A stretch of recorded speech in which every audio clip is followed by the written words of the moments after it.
Welcome to the Think Factory podcast. We got one question for you. What keeps you up at night?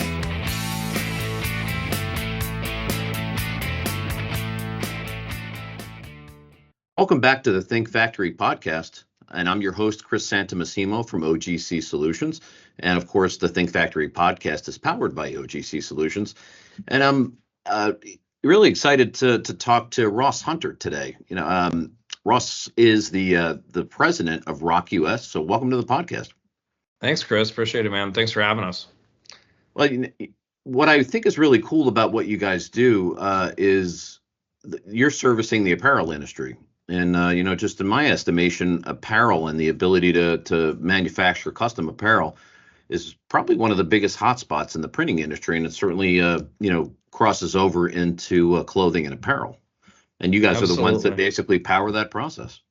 We like to think of ourselves as the ones that power that process. Absolutely. Yeah, it's an interesting industry that I think it's kind of undernoticed and underserved in a lot of ways. It's a small community of people, but it's oftentimes I find myself out in the world and people ask, what do you do? And we manufacture and distribute machines in the decorated apparel space, and people kind of look at you like, huh, shirts? Like that's a little strange. Like, yeah, like all the shirts in your closet that have some sort of decoration on them, we're a part of it. But I think people don't realize what goes into that piece of clothing that they're, walking around wearing oftentimes. Well, this is not the type of equipment that you might have seen 20 years ago. You got some screen printer in the mall that's making shirts on, a little tiny device. I saw your equipment at the Printing United show last year, and it probably was one of the biggest attention getters in that huge exhibit hall. I appreciate it, man. Yeah, we really tout ourselves on innovation, creating solutions, and our kind of mantra is being your partner in print. And what that really means to us is over the last 40 years that Rock's been in business, manufacturing machines for this industry, all of our innovations been predicated off of client feedback. And the biggest thing that we've taken away is how do we make this industry better? How do we make it more efficient? How do we drive data into an industry that, notoriously doesn't have it, right? I mean, you've got a lot of businesses that have been running for 30, 40 years, and they're not measuring KPIs. They're not understanding, how their production model works and their operational environment. And so, we've strived over this time to really innovate our products and not only print great garments, but, bring a level of, I guess business acumen may not be the right word, but, a level of data and ability for people to run their businesses in a much more efficient way. Well, I'd love to hear about Rock a little bit. That 40-year history is pretty interesting. So you've basically been in the garment and apparel industry, as it really has evolved into 2024. So talk a little bit about the company, what goes into your products, and, how do you serve your customers?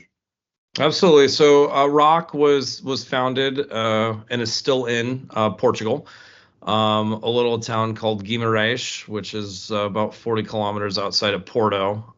It was started by two brothers in a single car garage in Portugal. And the company started out, as a lot of people may know, it was called S-Rock. And we've since went through, many different name iterations to get to, just an ROQ, which is nice. And the reason it was named that is the two brothers, their street had a little chapel in the middle, and the chapel was Saint Rock, which is the patron dog, saint of dogs. Interestingly enough, I don't know what the correlation is other than, the chapel in the middle of the street.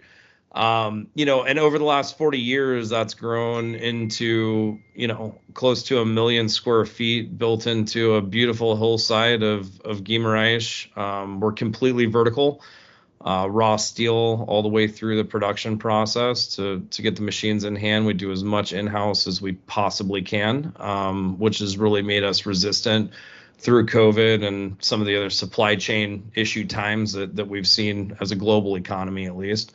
And about 12 years ago is when the product made it to U.S. shores. So fairly young in North America. but globally, one of the oldest brands that's out there in terms of apparel decoration. So very popular in Asia, South America, Turkey. We serve over 80 countries globally. And 12 years ago, we hit the States, was solely distributed through another company at the time. And about 4 years ago, we took that business line out of that company and formed a joint venture direct with Rock, the manufacturer in Portugal, to create Rock US, and really be an extension of the OEM here in North America, which is the largest market for us globally. Right.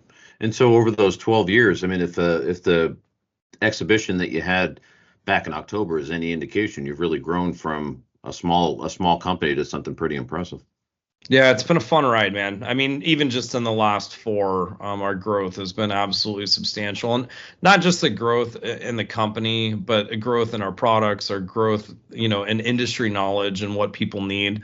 This last year alone, we've released 5 new products to really, try and solve real business problems that people are having out there. With the labor shortage that's happened within our industry, you're seeing a lot of people really turn to more and more and more automation. And we're obviously seeing AI do that from a lot of standpoints with artwork production and advertising and all sorts of stuff. So we're trying to be the machine arm of that automation and making sure people have what they need when they can't, hire the folks that they need to do the work. So it's been a really fun ride, and really excited to be on the journey. So tell me some of the things that Rock has done to streamline operations and inject efficiency into a business that really was, not focused on that stuff. I suspect, back even 20 years ago, 25 years ago, that many companies in the space were really focused on just producing nice products without worrying about a lot of these efficiencies. They still are, which is interesting, right? So it wasn't until a couple of years ago we really started to develop a technology to get all of our equipment built with a gateway, so the machine itself can connect into a customer's proprietary ERP or whatever operational system they're running. We've got an open API.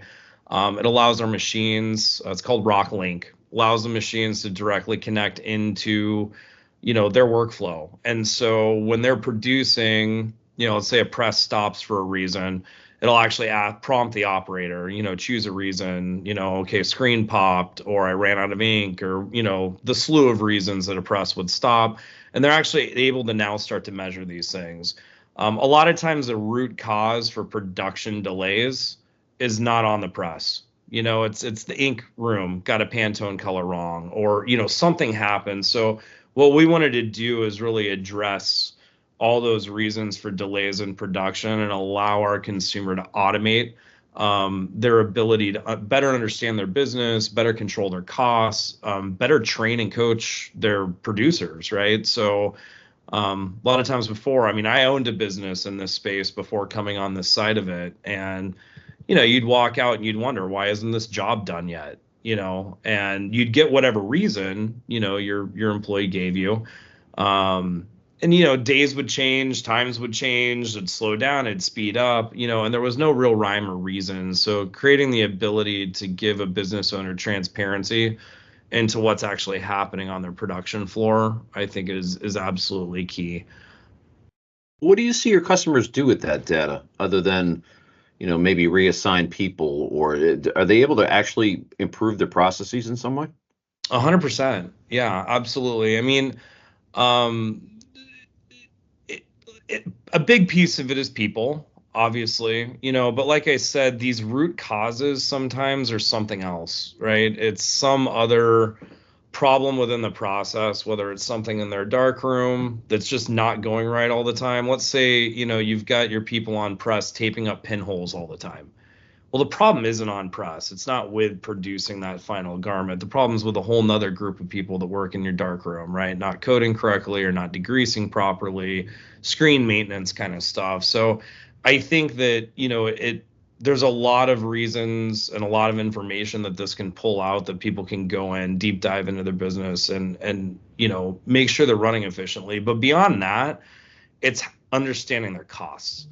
So, I did 9 years of consulting in this business, and the number one thing that I found as I went into other people's businesses, they just weren't making money, but they didn't know that they weren't making money, or they knew they weren't making money. They didn't know why. And so being able to dial in how long these jobs take from, artwork creation to fold bagged out the door is a huge question mark in a lot of operators and business owners' heads. And so we're trying to provide that data so they can go back and better, create a better pricing model that's going to help them be profitable, and run a good, successful business.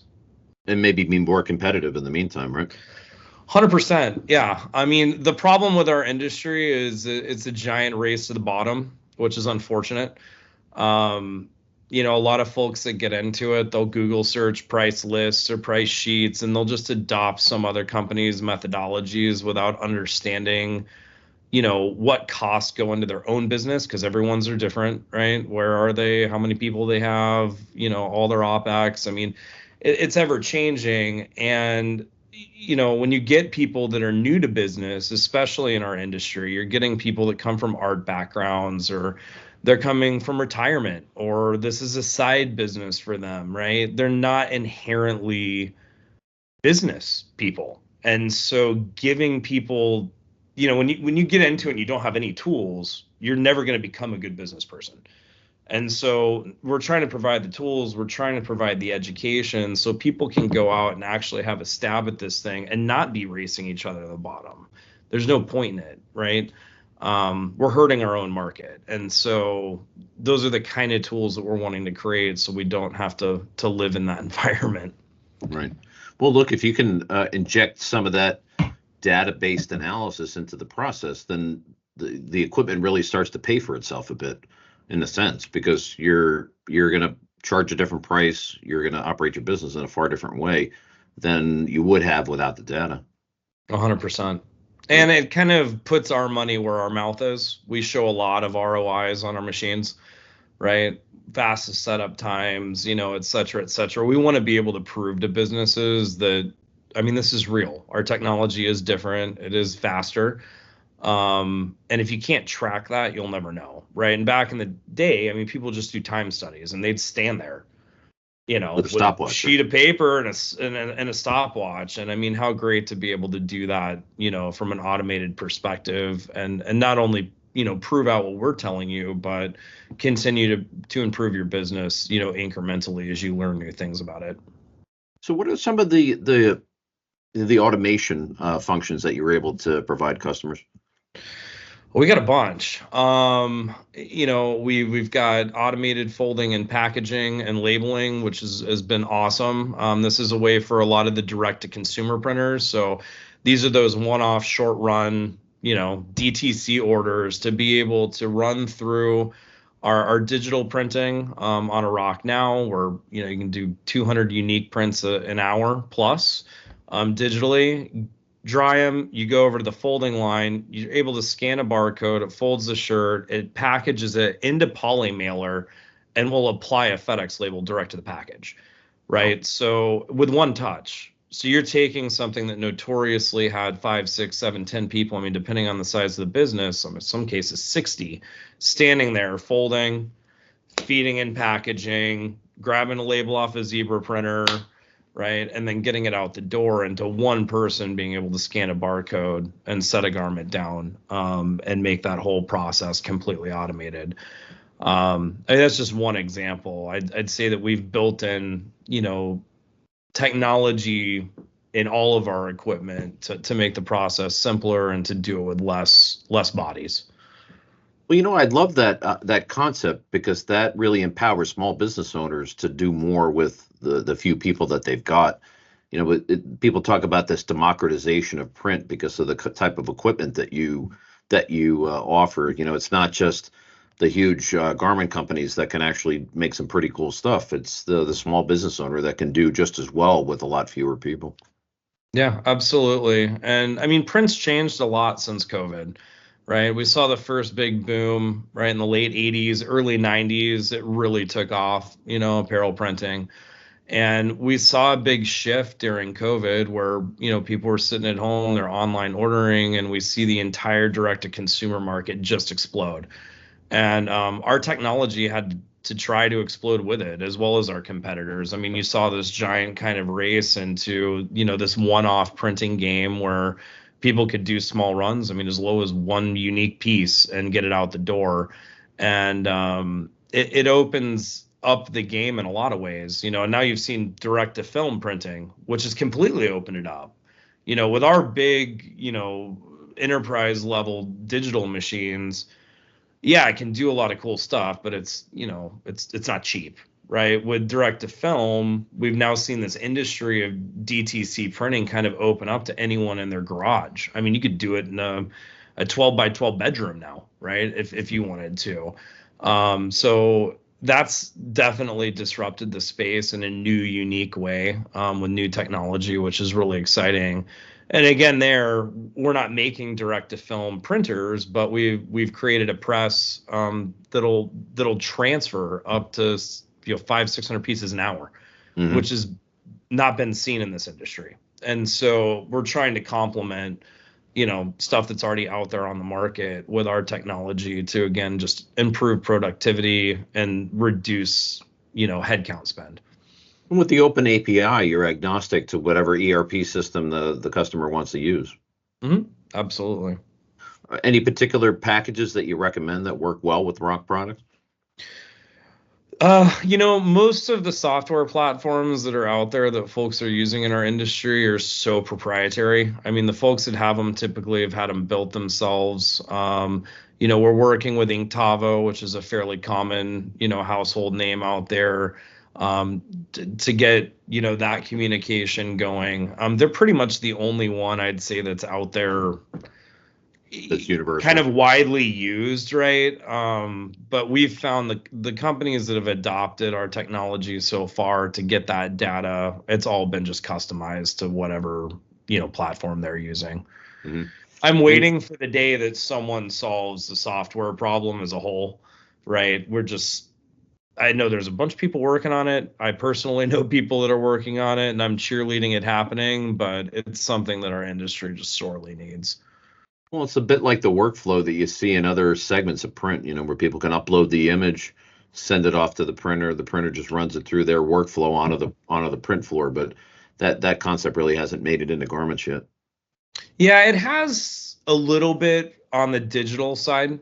So we see that more in the direct to consumer printing, where people are, we're able to set up their Shopify to move straight into, the production floor. And we've got people set up like that with our Rock Now system that are feeding the machine directly.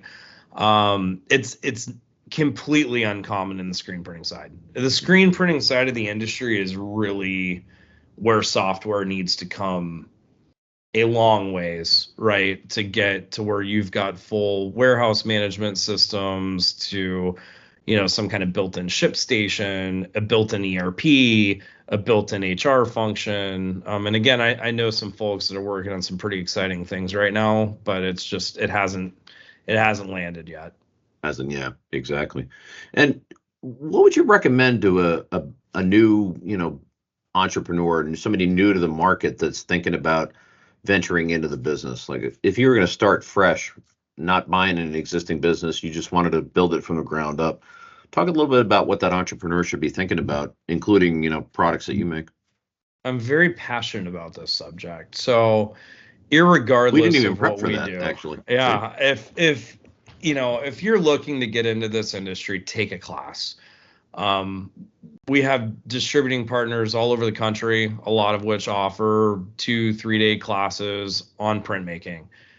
Go to a class, don't buy a thing. Go to a class, go through it, understand the process, understand what's involved, understand the business, network yourself in that class, because you'll be there with people that have already started, some that haven't, right? Networking is, absolutely key. And once you've gone through that, it'll help give you an understanding of what direction you want to take your business. There's a lot of equipment out there. There's a lot of ways to decorate. You could get into embroidery, you can get into screen printing, you can get into digital. I mean, you may get into wide format because you want to wrap cars. I mean, who knows, right? Print is print, but you need to identify who's your customer going to be, what process fits that, and then start there. Get really good at it before you add anything else. I too often see businesses, they'll go in, I want to be a screen printer, and they'll go buy a screen printing shop, full facility, new equipment, whatever. They'll get started for 6 months. Someone will call them with an embroidery order, and now they're dropping 60 grand on embroidery equipment, and they're going to go try that. And then someone else comes, oh, do you do stickers? And now they've got a wide format printer back there, right? And the problem with that is you're going to suck at all of it. There's a reason for the networking, right? Outsourcing is key in this industry. Stay in your lane, understand your client, understand your business model, understand your process, refine and hone your skill, get very good at it. Outsource the other stuff until you're ready. Once this is moving and flowing, then you can adopt a new technology, a new thing to sell. And I can speak from personal experience. I crawled down the multi-business rabbit hole when I started, and I had to stop. I mean, I was lucky enough to have kind of the self-awareness of what was wrong, but I think that this is where people stall out in their businesses. And there's a reason why there's companies out there that only screen print that do $80 million a year. They have no embroidery machines. Now, do they sell embroidery? Yeah. They just source it, right? Yeah. But that's where the networking gets important, right? Oh, 100%. Yeah, and go to a trade show. I think it's the best place. Don't take your wallet. Go to a trade show, but go for education. Go to learn. Go to talk to the booths. Go to see all the new technology out there. Really explore it and understand it. And don't shop based on price. That's a big misconception too, especially for a new business owner. It's scary. It's going to be the biggest purchase you've ever made in your life outside of your house, right? And so it's easy to get into that world where you're thinking, oh, geez, 100 grand or 80 grand or 400 grand or whatever the price may be.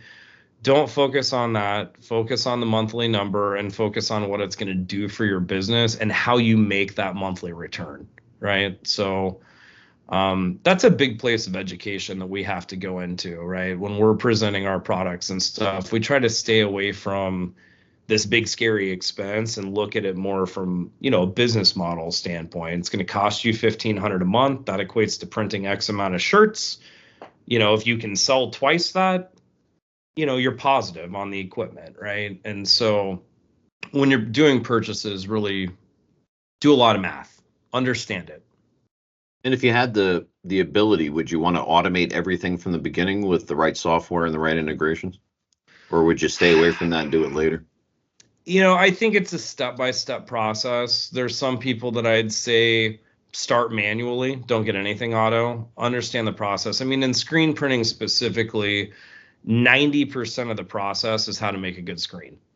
Printing shirts is only 10%, right? But if you suck at art, if you can't figure out your darkroom, if you can't burn a screen correctly, then the press itself doesn't matter, right? And I've seen it both ways. We've had folks bring their screen printing in-house, huge companies, that do tons of merch, and they bring it on in-house and they'll start automated. And that makes sense for them because of the volume that they're doing. So I think, again, depending on who you are, what your business plan is and what model you're building will kind of dictate where you should start and then how you should grow. And then even with automated, start with a press, and then you may automate something in your darkroom.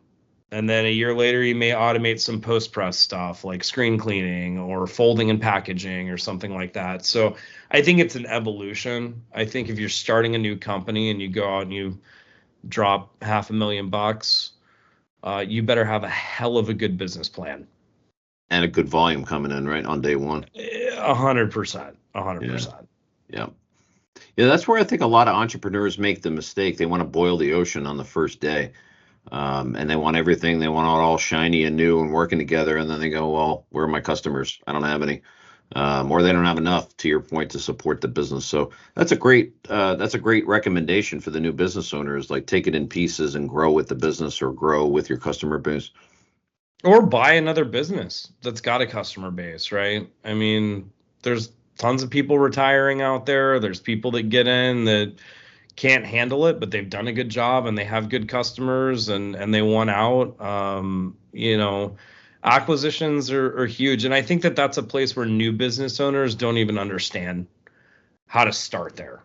But I think that if you can find them, and some of the bigger successful clients that we have done that, and they've done multiple acquisitions since their first one. And they've grown through acquisition. And I think it's a scary thing if you've never been a business before. But if you can educate yourself on it, it's a great place to start, because you get built-in knowledge, you get built-in employees, hopefully, as long as they stay, that know what they're doing. And then you can really focus on how you grow something that's already got that seed planted in the ground, compared to having to plant the seed yourself.